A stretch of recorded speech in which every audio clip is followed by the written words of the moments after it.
right, here's the third and final part to that opening series of season three.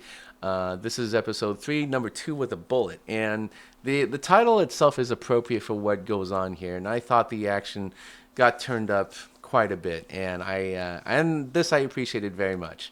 Basically, there are a lot of fights that actually do take place, more fights than even in the previous episode. So I actually was quite happy with this one.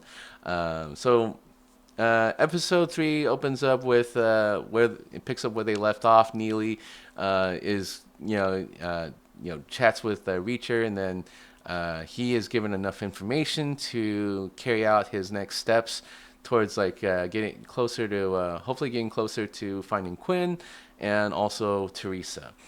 And so so the new information that Reacher receives allows him to plot himself closer to figuring out what's going on, which also involves possibly shaking up the current staff. And so in this section I probably won't talk about it, but let's just simply say that this is where Reacher does shine. I mean, he shines in his investigations, not just in his investigations, but basically the action that happens in that. So I'll basically, and then there's also some time between Reacher and Richard, as he is currently serving as Richard's bodyguard. So essentially, what happens here is that during the time, there's actually enough time between Reacher and Richard to actually get to know each other better, and then hopefully at the same time he learns a lot more from Richard, since he is Beck's son, and so which means that he might know something that he's not ready to share yet. So I did appreciate how these interactions kind of grew and developed, and then how in Richard's position he finally he is he's basically acting like a human being, and and we do get a lot of the sense of how how underappreciated sons would feel like. I think given the content from the past couple episodes, it's very clear that he is not being appreciated, not being loved enough, and then he looks to Reacher to be the father figure that was basically left in void. So so I actually did I did appreciate the moments that were filled there. So additionally, there's some work to be done. This involves Reacher and Susan working together while the DEA agents are off doing other tasks, and then poor Elliot is left in babysitter duty to watch over this Cooper guy. But there are shootouts that occur, and then there's also some fights that fist fights that happen, and I actually kind of I liked it. I thought the fight scenes were pretty good. I thought they were pretty well done, and I actually ended up liking again how Reacher thinks. Again, this is an episode that highlights a lot of Reacher moments. It just makes me like the character a lot. I think Alan Richardson does an incredible job, giving the attention to Reacher. I mean, the way that the novels are portrayed, I think so anyway. Again, I don't know too much, but just based on what I understand, if I go off the assumption that the novels were updated, were basically adapted faithfully, great job, kudos. I think even the writers definitely deserve the credit for amping up the action, because it was sorely needed in this episode. And then and then it does end up getting a little bit more interesting towards the end of the episode. So it's cool. it's all good. So, and then not only that, but there's some pretty quiet, the pretty quiet and tender moments between Reacher and then the staff over at Beck's place. So we'll get more into that one, but yeah, there is an interest in one of the staff, and I'll talk about that in spoilers. But for right now, overall, I think this gets back an 8 for this one. So um, yeah, but overall, I did like it, and I think it's actually it basically amounts to like a pretty good start to season 3. Um, yeah, but anyway, that's it for me on for the spoiler free section. If you want to, if you like what you saw, please do like the video and comment on what you enjoyed or what you didn't enjoy. And if you want to see more content like this, then please do consider subscribing to my channel and hitting that notification bell. Thanks a lot, everyone. Hey, Loose. All right, so let's go ahead and get started on number 2 with the bullet. This is actually a pretty good episode. It's not completely perfect, but it is actually pretty dang good. I really like the interaction between Neely and Reacher. So I am a big Neely fan. Um, she's obviously not into romance, so I'll just basically take it as like friendship. But she's just a tough as nails gal, and I really do hope that she maintains that when she finally gets her show started. Uh, yeah, so yeah, but anyway, like so Neely reveals that more information the uh, on the associates of Beck's and then Beck himself.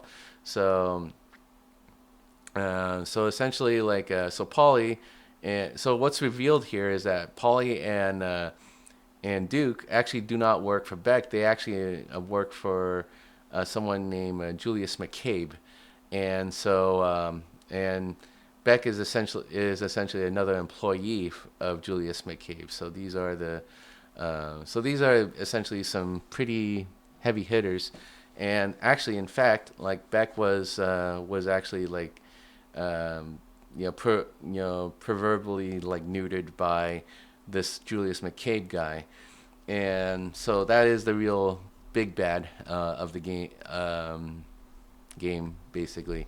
Uh, so um, so now like given this information, like he like still Duke plays the role of the number 2. So eventually he's going to figure out like how to he's going to basically plot to to um, remove like Duke from the game, and um, so he relays this information to Susan, and basically has her like looking like figuring out who this Julius McCabe is, and then after that like there and then so like during the episode he also ends up like getting to know more about the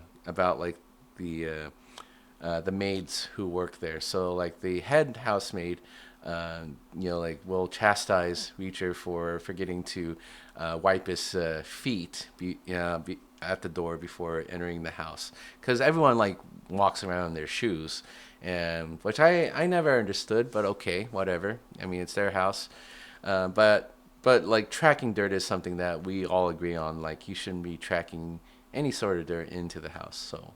Um, and then there is the very helpful maid, and it is later revealed that this maid is Annette, and she is the one who is more friendly with Reacher, and like so there's some really cool things that open up, which I believe will become much more like important as the show goes on. So in this episode, while Susan and Billy are on their fact-finding mission, like with Angel Doll's like a laptop. Um, actually, no. So while like Susan tries to like learn more about Julius McCabe, Reacher is out like escorting Richard around. So surprisingly, I was actually quite surprised with the amount of development there was, and I think this is something that was sorely needed in episode two, which is that if you're gonna have like quiet moments where there's really no action, then there has to be growth. There has to be opportunity to like grow somewhere, and then get us to care more about like what's going on. And in this case, there is. The relationship actually like the this platonic relationship actually does form between Richard and Reacher because Richard is what was without like a father figure. I mean, like his dad was not around as much as he was, and given like the past kidnapping where he had lost his ear, he is clearly like traumatized, and he looks to Reacher as the father figure that he never had. So they're out in the town. Richard finds a present, which is basically a toy gun that Beck used to enjoy as a young kid, and then he gets bullied. He gets beaten up on. The gift takes some damage, but it's not completely broken.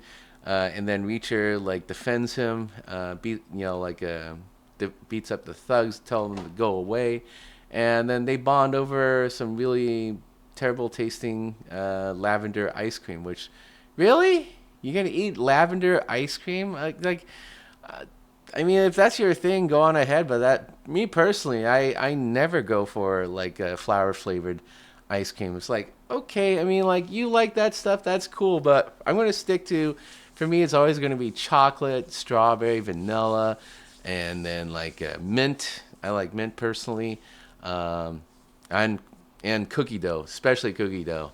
But if you give me Huckleberry ice cream, I might go for that. That's just like in and of aside. But I actually was chuckling a lot with this with Richard just calling him out for enjoying lavender ice cream. So it's like, are you serious? But anyway, it was a funny moment. And those moments were actually kind of like rare to see, and I really do like that. So so there was a lot of humor in this one. And then so when Reacher and Richard end up like end their day hanging out, like so like Beck um, tells Reacher that he has to come along with Duke to go hunt down Angel Doll. So prior to this, Reacher actually coordinated with Susan to lend him like one of the DEA's safe houses, so that he can lure them into a trap, and then Reacher can execute his plan to replace Duke, basically taking him off the board. So which he successfully does. So he executes Duke, and then he basically destroys the safe house so that Beck and his men won't look any closer. This results in Reacher's like promotion to become the number two in Beck for Beck, and then yeah, so like yeah, and then he becomes number two. But even before that, I mentioned before that there were like some firefights that take place. So that was basically like the one firefight. It was basically a shot to the head for Duke. But then like there's also some fist fighting, which escalates with some weapons. Like while so there's a scene where Reacher and Susan go back to the Bizarre Bazaar like facility where they clean up. They basically like dump Angel Doll's body in one of the sheds, but they also take Angel Doll's laptop. And before they can leave, two of McCabe's guys show up to the facility, and then they end up getting They get him into a fight with Reacher and Susan, with the two being the obvious winners of those fights, and then their bodies get stashed away elsewhere. So I thought this was actually kind of cool. What was also kind of funny, it was like when Reacher actually went swimming so that he can get out of the house and then find a place to sneak around and meet up with Susan. And then like Susan's like really really impressed with his package, and then we'll just leave it at that. So actually she talks about this a lot in an interview where she's like she was basically representing the audience that actually finds like Reacher to be attractive. So I think that's cool. I mean, like I'm heterosexual. I prefer women over men. So I mean, I was like, dang man. I mean, like I gotta admit, I am quite jealous of like his manhood. But but I'm okay with not like fawning for that because I love women anyway. So that's just kind of that's more of my thing. um, but yeah, at the end of this episode, but that's basically the episode. So I kind of explained what happened here, and then that's it. So yeah, that's overall, I actually did end up like enjoying this episode a lot more. And this what brought Reacher back into something that I'm still like glued to.